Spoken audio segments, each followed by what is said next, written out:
Olá, seja bem-vindo a esta videoaula sobre condensação de umidade em motores elétricos. Primeiramente, precisamos entender o que é a condensação da umidade. Você já deve ter reparado que em dias muito frios e úmidos, as janelas de nossas casas embaçam e às vezes até surgem gotas de água na sua superfície. Isso acontece por causa do comportamento do ar em condição de diferentes temperaturas. O ar que respiramos é chamado de ar atmosférico e é composto por uma infinidade de diferentes gases e vapor d'água. Podemos dizer que, a nível do mar, quanto mais quente está o ar, maior a sua capacidade de reter umidade, ou seja, maior será a quantidade de vapor d'água. Quando acontece desse ar quente se chocar com uma superfície fria, a sua temperatura diminui, atingindo o que chamamos de temperatura de ponto de orvalho, fazendo com que a umidade presente no ar se transforme em gotas de água na superfície. Esse fenômeno chamamos de condensação.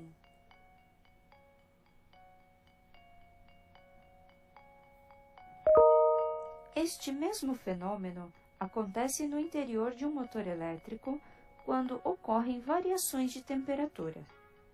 Podemos observar a condensação com mais clareza na carcaça, no bobinado e no estator.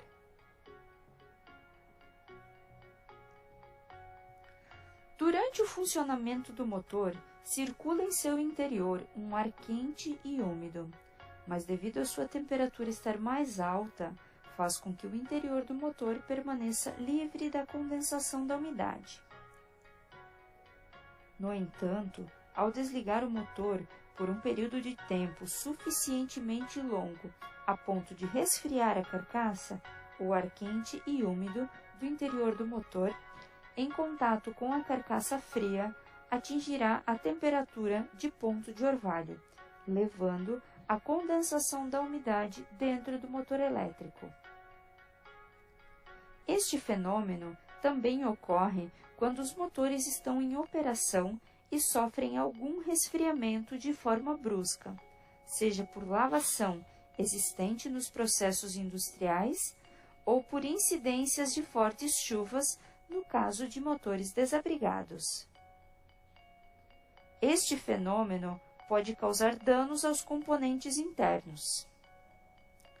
Os rolamentos podem apresentar ruídos, além da contaminação da graxa.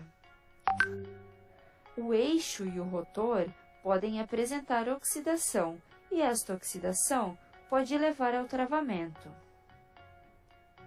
As tampas podem apresentar oxidação. E na carcaça também pode ocorrer a oxidação, além de comprometer a isolação elétrica do bobinado.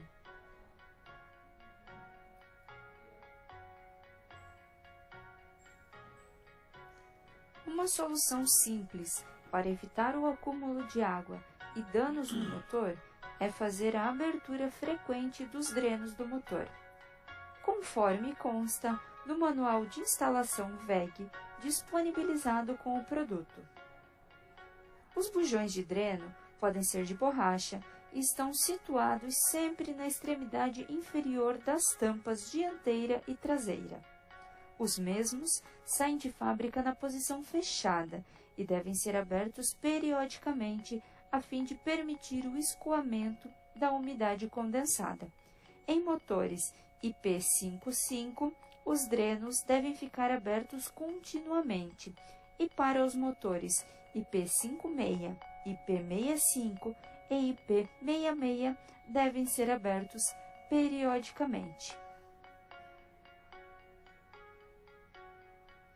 Nos casos onde o motor elétrico ficará exposto a condições de constante mudança de temperatura, ambientes muito úmidos ou desligado por períodos superiores a 24 horas, a VEG recomenda a instalação da resistência de aquecimento. A resistência de aquecimento tem por finalidade manter a temperatura no interior do motor alguns graus acima da temperatura ambiente quando o mesmo estiver desligado. A resistência de aquecimento deverá manter-se energizada somente no período em que o motor estiver desligado. Atenção! Deve ser desenergizada assim que o motor entrar em funcionamento. Quando os motores são armazenados por um longo período antes da sua instalação, recomenda-se também manter a resistência de aquecimento energizada. Tais medidas impedem o acúmulo de água no interior do motor pela condensação do ar úmido. A tensão de alimentação da resistência de aquecimento deverá ser especificada no momento da aquisição do motor. Estão disponíveis em diversas tensões, sendo as mais comuns 110 volts, 220 volts e 440 volts. Os terminais da resistência de aquecimento podem ser instalados em uma caixa de ligação específica. Para acompanhar outras videoaulas, visite e se inscreva no canal VEG no YouTube. Até a próxima!